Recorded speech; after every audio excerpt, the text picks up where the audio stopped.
Good morning. The scripture today is from Luke 10:25 through 42. Just then a lawyer stood up to test Jesus. "Teacher," he said, "what must I do to inherit eternal life?" He said to him, "What is written in the law?" Okay. "What do you read there?" He answered, "You shall love the Lord your God with all your heart, and with all your soul, and with all your strength, with all your mind, and your neighbor as yourself." And he said to him, "You have given the right answer. Do this, and you will live." But wanting to justify himself, he asked Jesus, "And who is my neighbor?" Jesus replied, "A man was going down from Jerusalem to Jericho, and he fell into the hands of robbers who stripped him, beat him, and went away, leaving him half dead.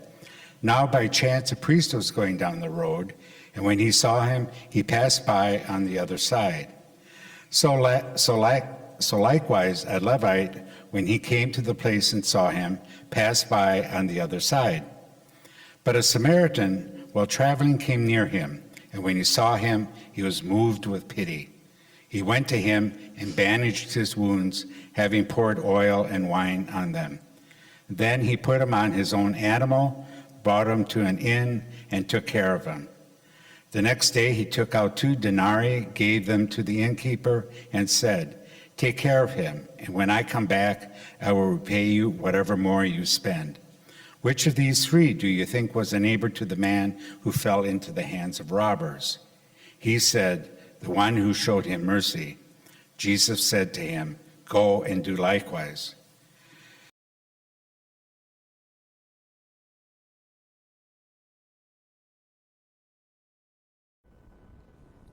Now, as they went on their way, he entered a certain village where a woman named Martha welcomed him into her home. She had a sister named Mary, who sat at the Lord's feet and listened to what he was saying. But Mary was distracted by her many tasks. So she came to him and asked, "Lord, do you not care that my sister has left me to do all the work by myself? Tell her then to help me." But the Lord answered her, "Martha, Martha, you are worried and distracted by many things. There is need of only one thing. Mary has chosen the better part, which I will not take away from her."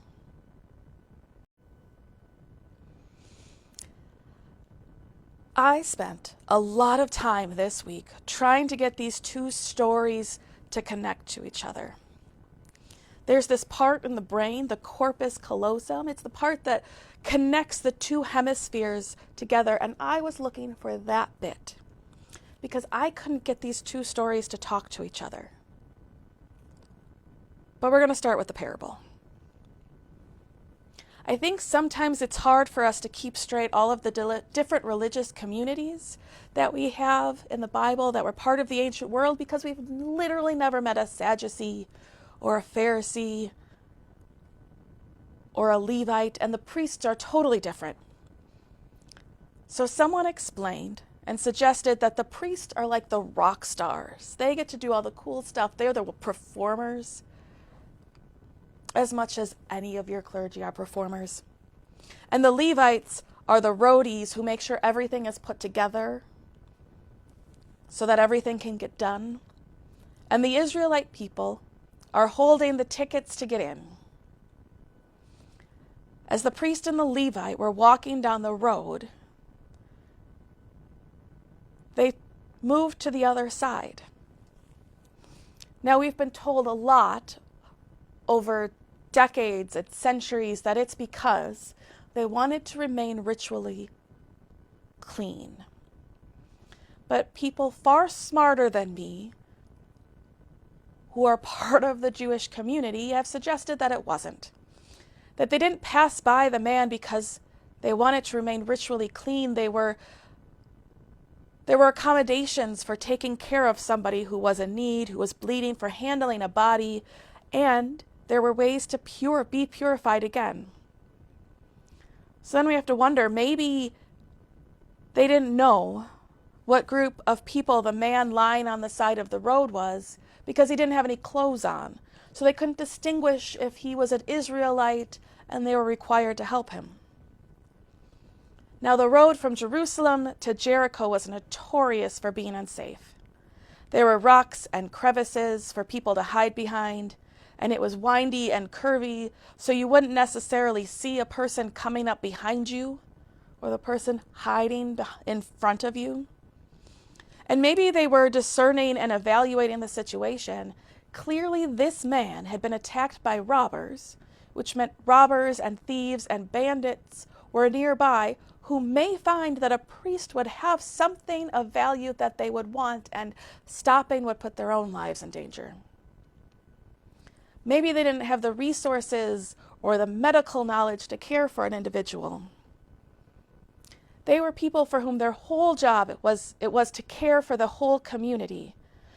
And maybe they were so busy thinking about how they should take care of this road and maybe put guards on it or security or something to keep everybody safe. Maybe they were so focused on the forest that they missed the tree lying on the side of the road and the man. The Samaritan, on the other hand, seems to have had means. He had money and a donkey. He had enough clothing to make strips of fabric to care for the wounds and probably to cover up, so that the man's naked butt wouldn't be bouncing around down the road in the air as they went down the street. The Samaritan also felt pity. He felt it in his guts.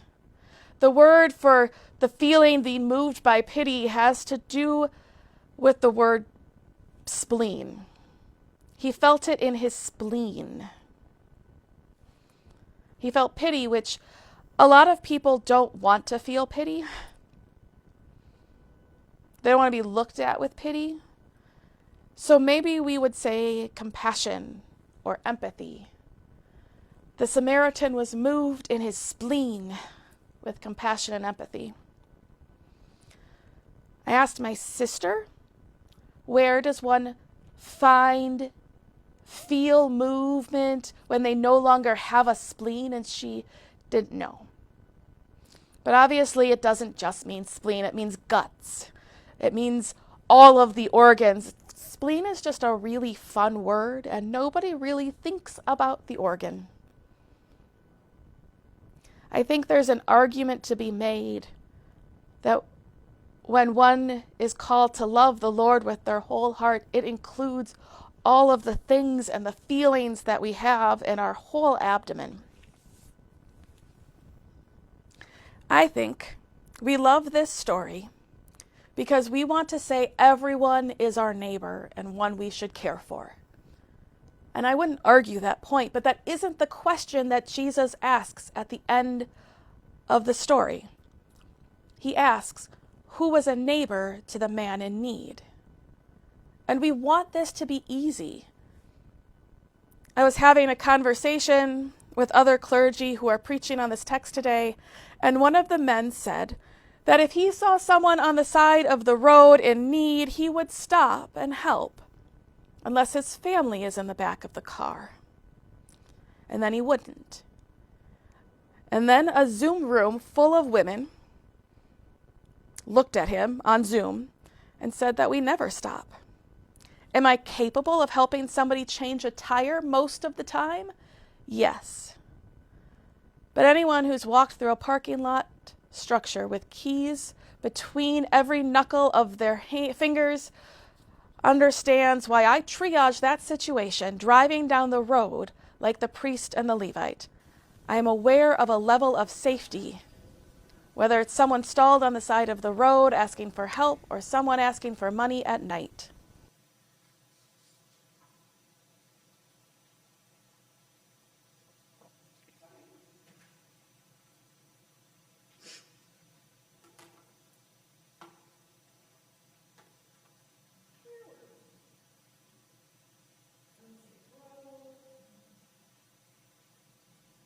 Spleens. Oh, right. Right. Because anyone who has had to walk through a parking garage with the keys in between their knuckles is probably not going to stop on the side of the road to help someone. Women have a different experience. The women clergy were like, I never stop.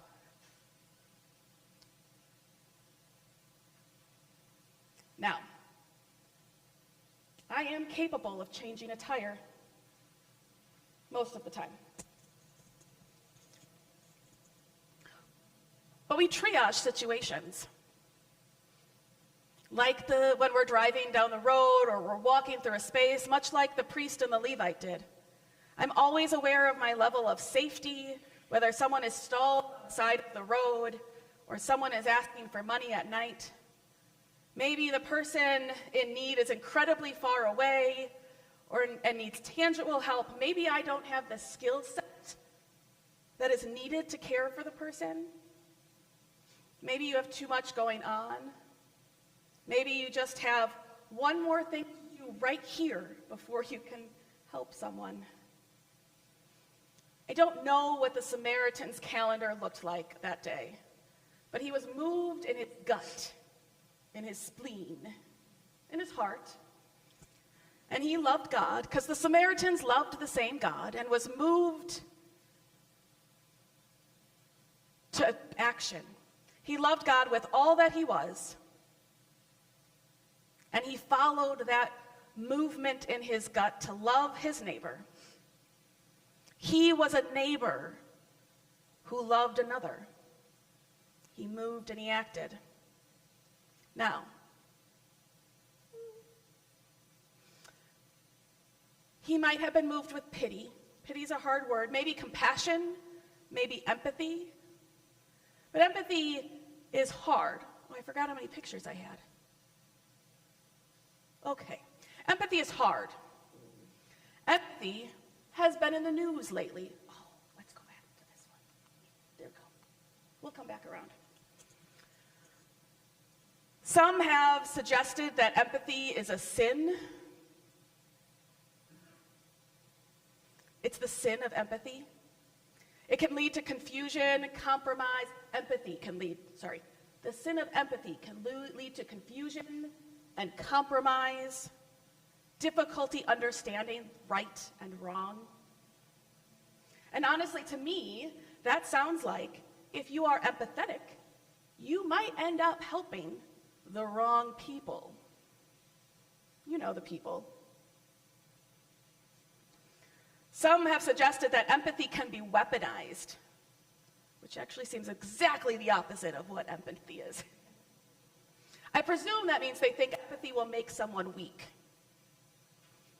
Now, empathy has been studied and talked about. Oops, we're too far, wrong way. We'll go back. Go back. Yeah. Empathy has been studied and talked about. And knowing someone else's feelings can be hard for some. But we're going to work off of the idea that empathy is listening and holding space, connecting and letting others know that they are not alone. Loosely Brené Brown's definition. And here's something I read this week. There is a general decrease in empathy. Scholars are having a harder and harder time studying it.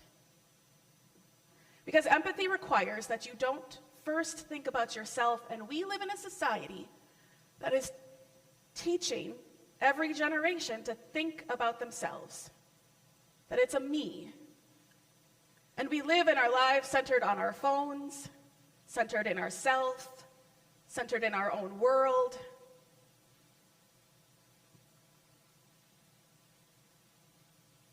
This parable made the news recently when one of our public elected officials, suggested that there is an order of love. It's a whole thing, an ordering. In his explanation that he was given by someone else, the order of love is that you care first for your immediate family, and then the people in close proximity to you, and then your nation, and then, if you have enough love, you can love the rest of the world. Friends, there's never enough love if that's how you start. It's a poor interpretation of Augustine and Aquinas, who do, in fact, kind of talk about an order of love. The order of love is, do you love God or do you love yourself? And if you love God first, then your love is ordered. And if you love yourself first, it's disordered.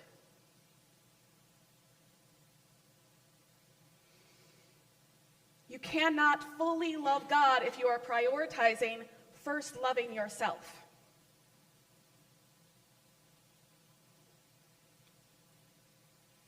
Now, Aquinas would go on to say that you obviously can't love everyone the same way. You love your children differently than you love someone down the street. It doesn't mean you're not loving them. And you have limited resources, so you cannot save everyone. But you do what you can, and you love how you can, and you be a neighbor how you can, in the ways that you can, in the places that you can, on the paths that you are walking. You learn to love differently, even if people are far away.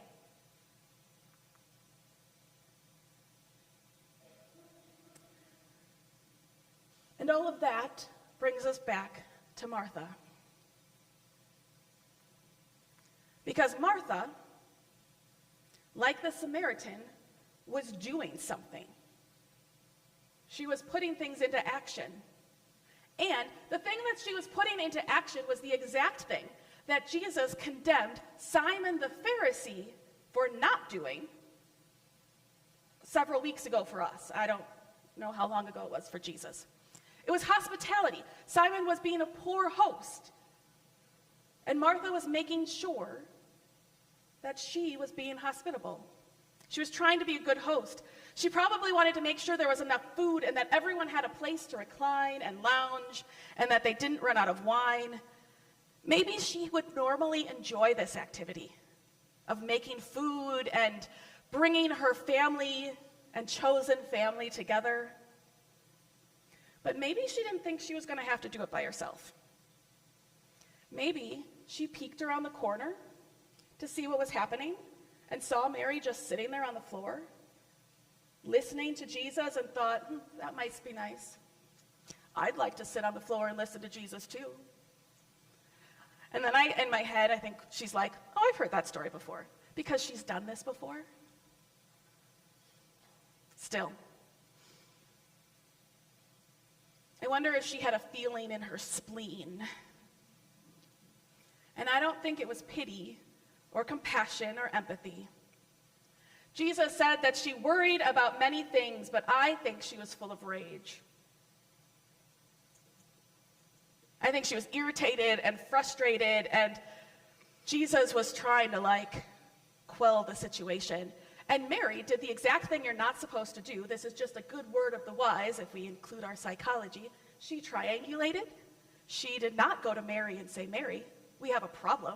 She said, Jesus, Mary's a problem.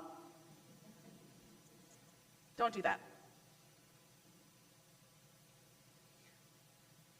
I don't think if you love God with all of your heart and soul and strength and mind and soul, which is, of course, your whole being,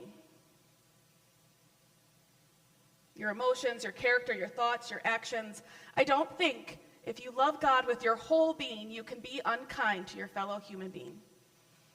And I don't think you can lead with bitterness like Martha.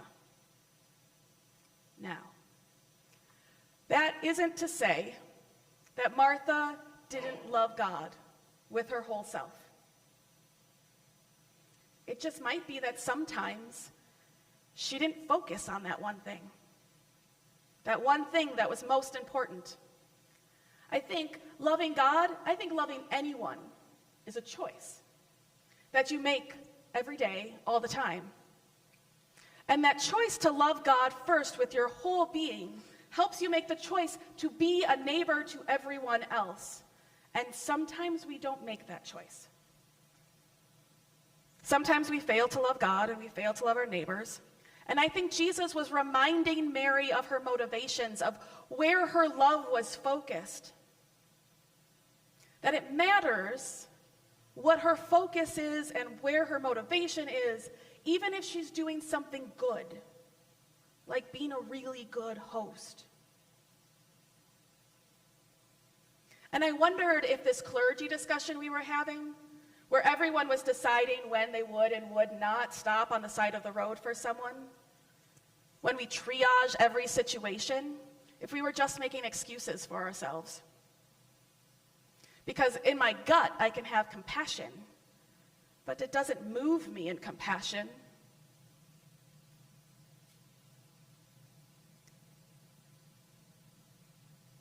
And I have compassion. I've been on the side of the road at a freeway changing a tire where no one stops. I have empathy. I have been there. It's unpleasant. But I am moved by fear or inconvenience or my calendar or my own sense of urgency. And every reason we have makes absolute sense.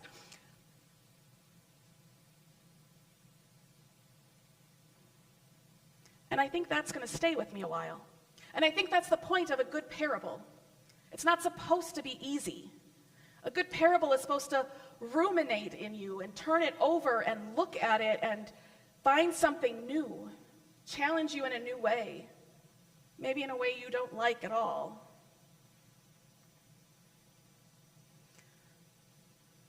A late Methodist preacher and author, Ted Loder, suggested that maybe love is the willingness to be interrupted. And I might add inconvenienced, uncomfortable, maybe even a little unsafe.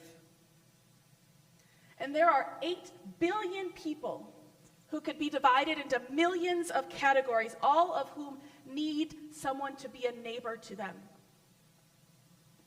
And we can't put all of them on our own donkey and carry them to the next inn, because that is just too many people. But we can do what we can on the path that we walk, with the people that we meet, in the communities that we can, knowing that we do this work together because we walk this journey of life in community, as a church body, as the UCC across the country and around the world, as the church universal, every subgroup being kind to ourselves and helping those that we meet along the path. And then, because it is universal and big, we are able to help people on a path that we might never walk. But we're their neighbor too. Mother Teresa was quoted as saying, "To do small things with great love." And I think Jesus is essentially telling Martha to check where her love is. Is what she's doing out of love of God and thus love of neighbor? Or has she focused on herself and her bitterness? Because you cannot love God and be cruel to another creation, to another human being, to the earth. And sometimes we need to be reminded. And sometimes it's only when our actions play out by whatever it is that moves us that we realize where our love has been, where our heart, our mind, our soul, and our strength have been centered. And I think the story of Martha reminds us that there is grace and that there is forgiveness, because we're not always going to do it right. And there is an opportunity to start again. Now look, I am not telling you to put yourself in dangerous situations. But I wonder if we really asked ourselves, in whatever moment,